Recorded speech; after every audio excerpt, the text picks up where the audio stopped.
Welcome to the Score podcast. When the COVID-19 pandemic arrived with its full force and horrendous impact, the world changed in many, many ways. In reality, we'll never be the same, and many of us lost loved ones and got very sick ourselves. How we work, of course, also changed.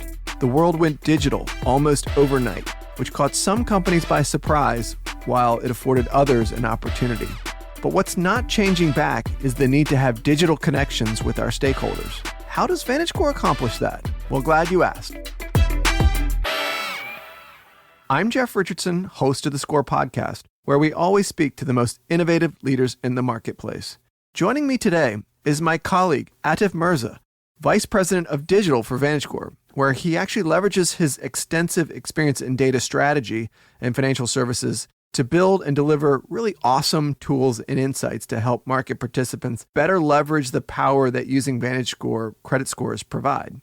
So a little bit about Atif. Prior to joining VantageScore, he served as a manager at Computer Enterprise Incorporated, where he primarily focused on enterprise data management for the Federal Home Loan Bank of Chicago. And prior to that, he served as Vice President for Client Experience Engineering in the Data Intelligence Office of Goldman Sachs. This is among many other roles, including stints at Deutsche Bank and Citigroup. Atif, thank you for joining the Score podcast. Yeah, thank you, Jeff. So happy to be here. So let's start with this question. You've got incredible experience, and your background includes positions at some of the creme de la creme of financial institutions like Goldman Sachs. What attracted you to VantageScore and why, other than we are the creme de la creme of credit scores? Thank you, Jeff, for the kind words. I have to say, I have been blessed with the opportunity to work at major financial institutions like Goldman Sachs and Citibank for many years. With my computer science degree and passion for data analytics, these institutions gave me a chance to work on some of the great initiatives with great set of talented people. All of my roles revolved around building digital tools and analytics to address a certain need or to serve a given audience.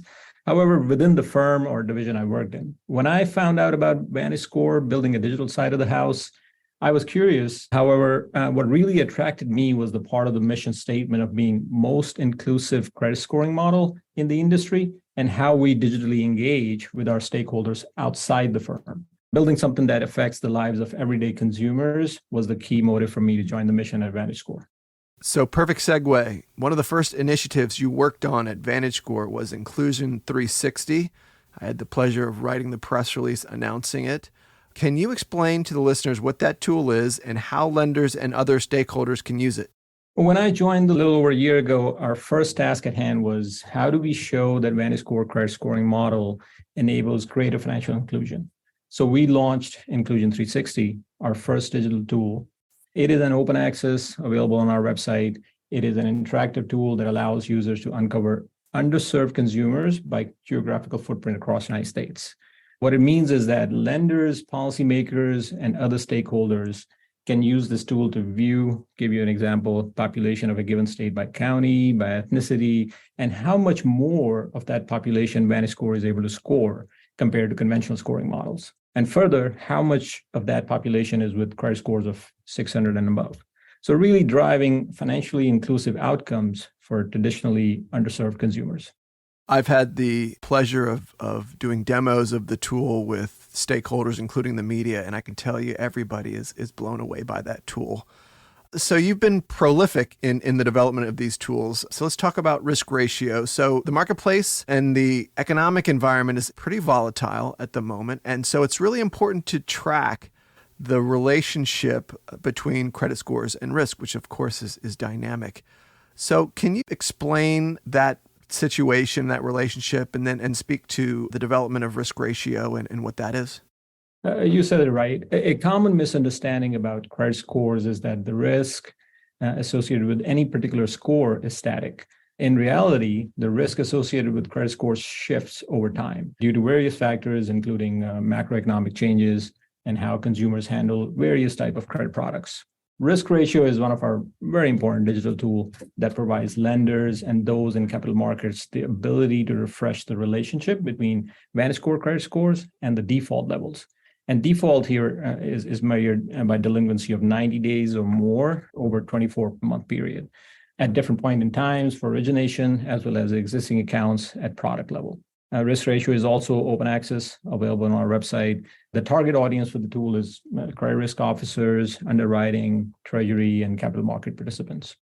I love RiskRatio. It's so cool to me because many times, I'd be searching for and providing those default tables to lenders, and so that completely digitizes that experience. And so it's really at their fingertips. So it's a really awesome tool. The other area that I think is super interesting is on score migration. And of course, it can be challenging for a chief risk officer or somebody in the model governance role to demonstrate what the return on an investment of kind of migrating to a score like VantageScore is. So I wanted you to speak to this a little bit. How have you been able to help risk managers kind of build the case for converting to VantageScore? To answer that, we launched MarketGain back in April this year.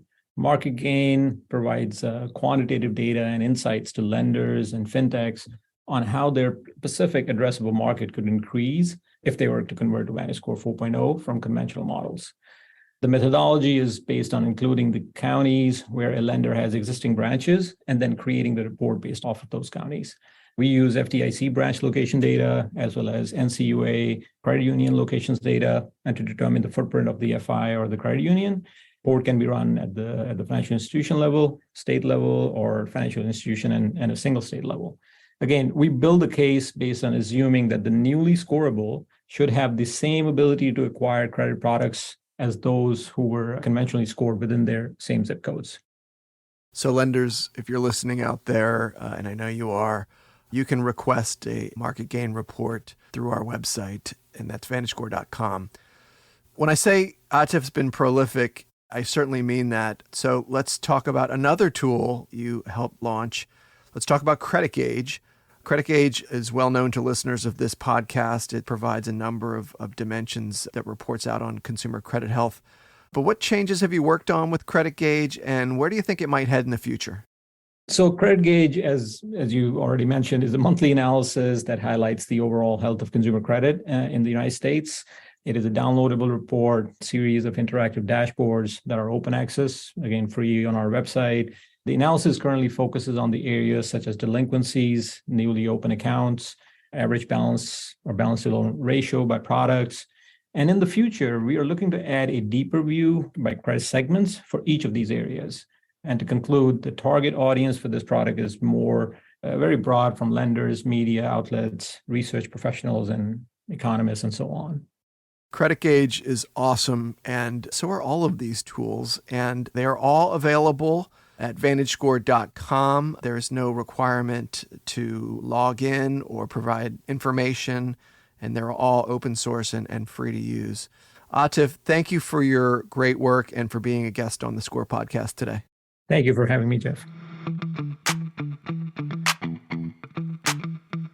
It's likely we would have always ended up in this place where hybrid work situations are the norm, regardless of the pandemic, but it was clearly fast-tracked. And VantageScore has been ahead of the trends with tools that Atif has described. And listeners of the Score podcast also know that CreditGauge insights are routinely covered here. So I want to thank Atif for his leadership and encourage all the listeners to check out these tools and use them. Again, they're at VantageScore.com. And I want to just also say that working with Atif has been just a pleasure, and his development and his thinking has been a great addition to VantageScore. I'm Jeff Richardson, and I look forward to our next discussion.